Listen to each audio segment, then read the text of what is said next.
Una inesperada traición. Eso es lo que se ha visto en contra del gobierno de Gabriel Boric por uno de sus aliados más fuertes y hay algo inesperado que se les lanzaron en contra, el Partido Comunista, que en las últimas horas ha decidido lanzar críticas al gobierno diciendo que han sido muy blandos en materia de seguridad, al igual que figuras asociadas a su partido, es decir, diputados como figuras del Congreso, han decidido dar su apoyo al régimen venezolano. Lo que parece ser una nueva estrategia de, por un lado, criticar al gobierno, ya que no es muy popular el gobierno, y mostrarse más duros que ellos en materia de seguridad, a la vez que reivindican con más fuerza sus posiciones cercanas a la izquierda más dura. Lo que se suma además a críticas del mundo empresarial, que se lanzó contra el gobierno por la inseguridad, y al mismo tiempo de quejas por parte de la vocera Camila Vallejo, también del Partido Comunista, y parecen haber ciertos quiebres, que se quejó de que hubiera tantos ataques políticos. Todo eso lo vemos a continuación.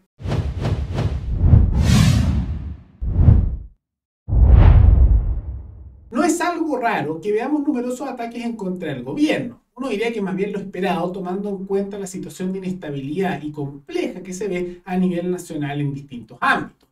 Y tomando en cuenta que el factor principal es la seguridad, es evidente que va a haber críticas por esto. Y esto se hace notar ahora desde el mundo económico, del mundo corporativo y empresarial, donde el nuevo director de la CPC, que reemplazó a Juan Sutil, lanzó críticas al gobierno hablando de la seguridad, diciendo que si no hay seguridad no va a haber inversión y si no hay inversión no va a haber puestos de trabajo. Y hay cierta lógica en lo que se menciona, porque más allá de si tienes impuestos altos o bajos, mayores o menores regulaciones, pasa a ser algo irrelevante si es que tienes tanta inseguridad que no puedes instalar tu negocio o es muy peligroso o mueren personas. Porque ¿qué te sirve, por ejemplo, tener impuestos altos o bajos si es que la gente se está muriendo en disparos o hay bandas constantemente en ataque? ¿Y qué sirve si hay mucha corrupción e inestabilidad? Por eso hay países como Bolivia que tomaron posiciones económicas bien colectivistas que no son buenas, pero que igual creció bastante durante el gobierno de Evo Morales. ¿Por qué? Porque fue más estable que lo que había antes. Ahora habrían crecido más si además de esa estabilidad hubieran tenido además políticas de libertad económica, bajas de impuestos, regulación, pero igual crecieron más de lo que había antes porque estuvieron con mayor estabilidad. Porque una base del crecimiento de buena manera es estabilidad y seguridad. Por otro lado, en la misma dirección se ha visto algo inesperado, como el Partido Comunista, a través de la diputada Alejandra Plasencia, que es de ese partido, lanzó críticas al gobierno diciendo que ha faltado fuerza al gobierno para avanzar en una agenda de seguridad, o sea que han sido muy blandos en temas de seguridad. Lo que llega a ser bien curioso e hipócrita, ya que muchos de los que han bloqueado y siguen bloqueando las normas de seguridad son los del Partido Comunista con el Frente Amplio. Pero como se acercan las elecciones de constituyentes a tan solo 3 semanas, hacen este tipo de jugadas.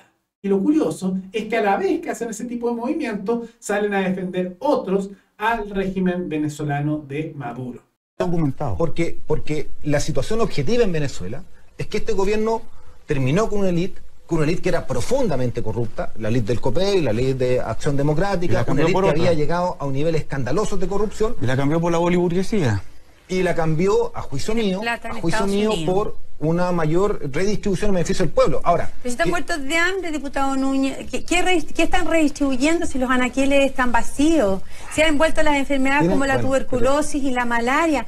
Yo me pregunto, ¿esta es la oferta que ellos dicen que es el socialismo del siglo XXI? ¿Esto es lo que puede ofrecer un país empobrecido, que es un tercio de lo que era 20 años atrás en términos de economía? Es que el problema, Pilar, a ver, ¿cómo decirlo? Yo te insisto, cuando todos ustedes hablan, entonces uno lo que tendría que entender es que a Maduro en Venezuela no tendría que apoyarlo nadie porque tendría que ser demente. Y resulta que cuando uno no trata de entender de verdad lo que está ocurriendo y solo se queda con la imagen de la televisión que demuestra las vitrinas vacías, entonces no entiende que en Venezuela hay lo que alguna vez en Chile existió bajo la Unidad Popular que se llamaron las JAP. En Chile existieron las JAP, que eran las justas de abastecimiento popular, para que cuando en medio del gobierno nuevo popular había desabastecimiento económico, hacerle llegar al pueblo directamente mercancías, productos de primera necesidad. En Venezuela hay un sistema público que ha estado haciendo llegar alimentación y distintos tipos de productos que escasean en el mercado a la gente directamente. Ahí lo ven. No deja de ser curioso porque por un lado tratando de mostrarse como alejados del gobierno y por otro lado tomando esas posiciones más duras, que diría que son más bien consecuentes con el ideario del Partido Comunista. Ahora, ese tipo de discurso alabando el modelo venezolano, no sé si les juega mucho a favor, pero esa es la consistencia ideológica, ¿no? Lo van a defender aunque sea un modelo horrible porque es más cercano a su ideal político. Ahora, hay que tomar en cuenta que, insisto, esto es todo por materia electoral. Y como esto ocurre por materia electoral, es difícil saber, o yo diría que probablemente no lo es, que si es sincero o no estas críticas por temas de seguridad. Lo más probable es que no sea sincero y sea simplemente una manera de ganar más votos, porque parte de la estrategia del Partido Comunista es tratar de mostrar que ellos son un partido de la seguridad, cosa que no es muy creíble. Y en medio de todo eso, la vocera de gobierno, Camila Vallejo, que es del Partido Comunista también, salió a criticar que se le esté atacando tanto al gobierno y que se haya aprobado con amplio apoyo en el Congreso un proyecto que pide que Boric pida disculpas por los dichos que ha hecho sobre carabineros en el pasado y ha dicho que esto es pequeñez política y se anda enfocando más bien en eso. Porque lo que estamos viendo con eso, más allá que en la práctica, si somos sinceros, que pida disculpas o no, no sirve de nada. Él dice muchas veces que se equivocó y pide disculpas, pero no es un cambio eso. Al contrario, no vemos ninguna mejora. Pero todo esto parece una parte de una estrategia más grande de atacar de distintos frentes. Porque aunque esto no sirva de nada en la práctica, es una muestra de presión política por parte de los distintos funcionarios, o sea, de los partidos que están de distintos lados presionando al gobierno y los dejan más aislados. Y en consecuencia de esta presión, se nota como incluso hasta los comunistas se han lanzado a criticar al gobierno porque es algo que les puede traer apoyo. No deja de ser curioso. Pero el problema, dentro de la seguridad, diría el más importante, va más allá de frasecitas o incluso de simplemente decir seguridad. Porque uno de los elementos principales y de los que poco se habla, porque no muchos se atreven a tocar este tema, tiene que ver con el Poder Judicial. Porque aunque no es la única causa de la inseguridad y la descomposición estructural que estamos viendo a nivel nacional, es uno de los factores principales del Poder Judicial. Insisto, no es el único, hay problemas de los políticos, las leyes que ellos crean, también hay un problema con la fiscalía, hay un problema también podemos decir con las distintas autoridades, funcionarios públicos, hay un tema con la educación que hemos hablado en el pasado, que se utiliza prácticamente como un sistema de adoctrinamiento colectivista, hay muchos problemas, pero uno de los menos mencionados es el Poder Judicial y es uno de los más importantes. Porque aunque haya leyes que sean muy garantistas, los jueces en muchos casos se encargan de que estas garantías vayan más allá de incluso el texto de la ley o la interpretan de la manera más garantista posible, donde se convierten prácticamente en cómplices pasivos de la delincuencia. Y vamos a ver algunos casos recientes de los de hace solo unos días para que vean a lo que me refiero. Hace poco se determinó por parte de fiscales y jueces que de los criminales que asesinaron al suboficial Palma, muchos de ellos no deberían haber quedado libres, fue por gestiones en el Poder Judicial, que algunos critican. Por otro lado, también, recientemente, esto pasó tan solo hace un par de días, un menor fue detenido por delito y después lo dejaron libre y él pocas horas después hizo otro delito. Lo tuvieron que detener después.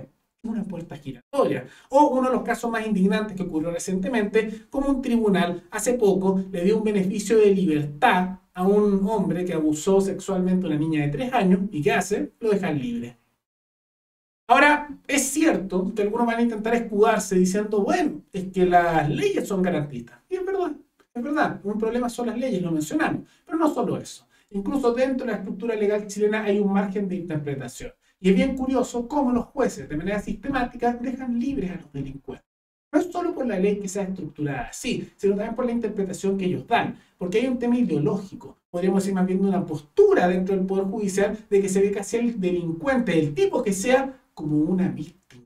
Que no es su culpa, que es culpa de la sociedad, del modelo neoliberal, del sistema. Son discursos que hemos escuchado muchas veces en las redes sociales y en la televisión, donde cada vez que hay un delito dicen cómo hemos fallado nosotros.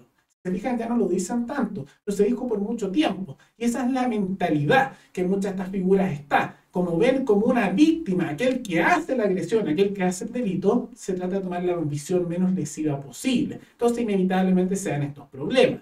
Es por eso que es tan importante, además de reformar leyes, la estructura de poder, democracia participativa para la población, sanciones contra la corrupción, es sumamente importante además una reforma al Poder Judicial, donde se quiebre ese monopolio estatal sobre esa institución para evitar que estos hechos ocurran. Porque de nada te sirve incluso cambiar las leyes, que ya por sí son un problema, si los jueces que las aplican tienen criterios como este. No va a haber un futuro ahí. Entonces son cambios que son realmente necesarios y que lamentablemente en el mundo político nadie los está mencionando.